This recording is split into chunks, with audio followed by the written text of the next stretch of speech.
السلام علیکم. جہاں زیب عباسی ورلڈ نیوز میں ایک نئی ویڈیو کے ساتھ آپ کی خدمت میں حاضر ہیں. آمنہ علی ہمارے ساتھ موجود ہیں. اس وقت انٹرنیشنلی ایک بڑا ایشو یا کنٹروورسی ہے، اور وہ کنٹروورسی یہ ہے کہ امریکہ کی یونیورسٹیز سے اسٹوڈنٹس نکالے جا رہے ہیں.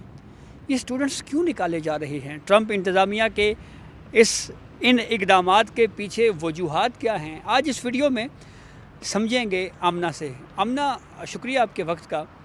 یہ بتائیں کہ اس وقت دنیا کے کون کون سے ایسے ممالک ہیں جن کے اسٹوڈنٹس امریکہ کی مختلف یونیورسٹیز میں پڑھ رہے ہیں؟ تھینک یو سو مچ جازب. اس طرف میں بعد میں آتی ہوں، لیکن پہلے میں ذرا ایک آپ کو بتاؤں کہ جو ٹرمپ انتظامیہ کے آتے ہی وہ ایک جو U S soft foreign policy کا جو کانسیپٹ تھا، یا وہ ایک امریکن ڈریم کا خواب ہوا کرتا تھا، امریکن ڈریم ہوا کرتا تھا اسٹوڈنٹس کے لیے کہ امریکہ کی جو پریسٹیجیس یونیورسٹیز میں ایڈمیشن لینا ہے اور وہاں پہ تعلیم حاصل کرنی ہے، وہ اب ہمیں کافی فیڈ ہوتا دکھائی دے رہا ہے. کیونکہ جو ٹرمپ انتظامیہ ہے ان کی جانب سے مختلف حالیہ دنوں میں اقدامات کیے گئے ہیں جو کہ اسٹوڈنٹس کے لیے کافی زیادہ خطرناک ثابت ہو رہے ہیں. آئی مسٹ سے آپ کو بتائیں کہ سب سے پہلا جو ایک اسٹیپ لیا گیا، ہارورڈ یونیورسٹی کو روکا گیا.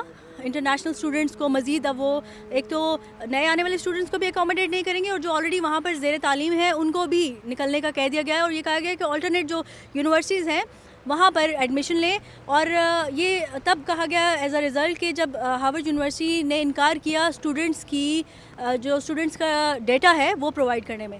آپ کو بتائیں کہ تقریباً 6800 سم تھنگ ہارورڈ یونیورسٹی کے جو اسٹوڈنٹس تھے وہ اس چیز سے افیکٹ ہوئے ہیں، اور وہ مختلف ممالک کے ان میں 6800 سے زائد اسٹوڈنٹس افیکٹ ہوئے ہیں، جن میں انڈینز بھی ہیں، پاکستانی بھی ہیں، اس کے ساتھ ساتھ دیگر ساؤتھ افریقہ، چائنا اور دیگر ممالک کے اسٹوڈنٹس ہیں. اچھا، دوسرا فیصلہ آتا ہے کہ جو انٹرویوز کرنے ہیں کنڈکٹ، جو انٹرویوز کی ڈیٹس دینی ہیں، وہ اس چیز سے بھی روک دیا گیا امریکی انتظامیہ کی جانب سے. اپنے ملک دنیا بھر میں جو جتنے بھی سفارت خانے ہیں وہاں پر ان کو روک دیا گیا کہ اب جو ہے مزید انٹرویوز کی ڈیٹس نہیں دی جائیں گی.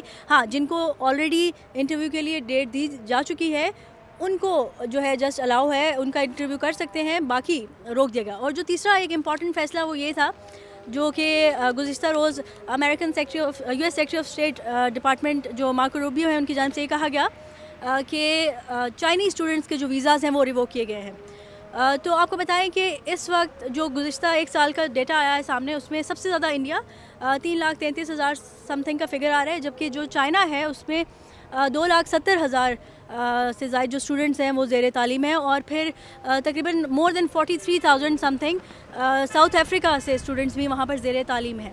تو یہ کچھ فگرز ہیں جو آپ کے ساتھ میں نے شیئر کیے ہیں. اس کے ساتھ آپ کو یہ بھی بتائیں کہ جو کہا جا رہا ہے چائنیز کے معاملے میں، تو یہ کہا جا رہا ہے کہ ہو سکتا ہے ٹریڈ اور جو ٹیرف کے معاملات ہیں شاید اس کے لیے ایک بلف کیا جا رہا ہے یو ایس کی جانب سے، اور چیزوں کو میں بھی سارٹ آؤٹ کرنے کی کوشش کی جائے. لیکن ہم دیکھ رہے ہیں کہ جو اسٹوڈنٹس ہیں دنیا بھر میں ان اقدامات کے بعد کافی زیادہ ان میں ایک انسرٹنٹی پائی جا رہی ہے. اور اس کے ساتھ ساتھ آپ کو یہ بھی بتائیں کہ اب مختلف ممالک کی یونیورسٹیز میں ایڈمیشنز لینے کا جو رجحان ہے وہ بڑھتا جا رہا ہے. اچھا آمنہ، یہ بتائیں کہ کون کون سے شعبے سے وابستہ یہ اسٹوڈنٹس تھے جو ان یونیورسٹیز میں زیر تعلیم ہیں، اور اس پہ جو امریکن مینجمنٹ یا امریکی جو ٹرمپ انتظامیہ ہے ان کا اس معاملے پہ کیا ویو ہے، کیا موقف کیا ہے؟ اچھا، موسم کافی زیادہ خراب ہو رہا ہے، ہم کوشش کرتے ہیں اپنی ویڈیو کو ذرا شارٹ کریں.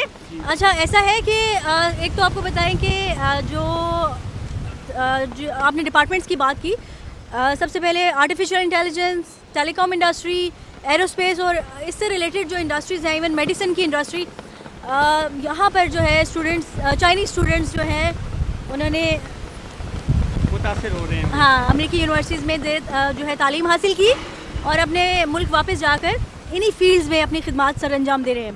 اچھا، اسی حوالے سے ایک اور ڈیٹا بھی سامنے آیا تھا کہ 2000 کے اس میں 2000 کی بات ہے کہ تقریباً مور دین 20,000 سم تھنگ کا فگر آ رہا تھا، 2 لاکھ کا فگر آ رہا تھا کہ جو چائنیز اسٹوڈنٹس ہیں، 20 لاکھ سے زائد جو پی ایچ ڈی اسٹوڈنٹس ہیں وہ امریکہ کی یونیورسٹی سے تعلیم حاصل کر کے چائنا واپس گئے.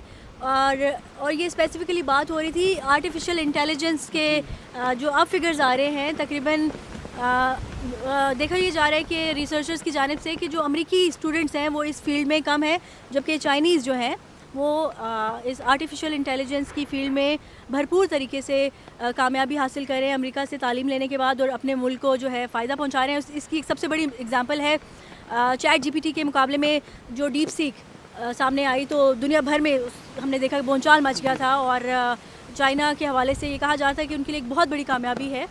تو اس طرح کی بھی کچھ ریزرویشنز ہیں امریکی انتظامیہ کو، جس کے باعث ان کی جانب سے یہ سخت اقدامات جو ہے لیے جا رہے ہیں اسٹوڈنٹس کے حوالے سے، اسپیسیفکلی چائنا. بہت شکریہ آمنہ. ٹیکنالوجی کی یہ جنگ ہے، اور اس میں بہرحال یہ بات آمنہ نے سٹارٹ میں جو کہی بالکل درست ہے کہ ایک امیج تھا امریکہ کا کہ پوری دنیا کے اسٹوڈنٹس جو ہیں وہ وہاں کی یونیورسٹیز میں آ کے تعلیم حاصل کرتے تھے، لیکن ٹرمپ انتظامیہ کے ان حالیہ فیصلوں کی وجہ سے وہ ایک جو کنسیپٹ تھا وہ برے طریقے سے متاثر ہوا ہے. تو دیکھیں اس معاملے کے اوپر کیا اقدامات کیے جاتے ہیں. تو یہ اب تک کی اپڈیٹ تھی جس سے ہم نے آپ کو آگاہ کیا. اپنے فیڈ بیک سے ضرور آگاہ کیجیے گا. اجازت دیجیے. اللہ حافظ.